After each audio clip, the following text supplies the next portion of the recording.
আমাদের পানীয়, আমাদের খাদ্য এবং ঔষধ, এই তিনটাতে ভেজাল করলে সর্বোচ্চ শাস্তি মৃত্যুদণ্ড রাখা উচিত।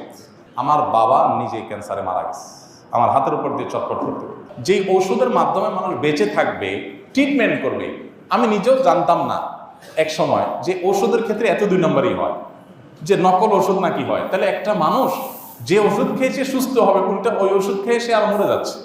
নিরাপদ খাদ্য, নিরাপদ পানীয়টুকু, মানে শুধু একটু পানি পান করবে মানুষ, এইটুকু নিরাপদ 50 বছরে কোনো সরকার করতে পারে নাই।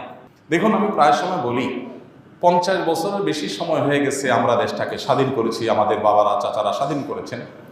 তো 50 বছরের বেশি হওয়ার পরও এই দেশে এতগুলো সরকার আসছে গেছে, কোনো সরকার এদেশের মানুষের খাবার, মুখের খাবার এবং পানীয়টাকে নিরাপদ করতে পারে নাই। পৃথিবীর বিভিন্ন দেশে আপনারা যাবেন, যারা বিভিন্ন দেশে গেছেন, আপনি পানি পান করবেন, পানি পানের যে ব্যবস্থাপনা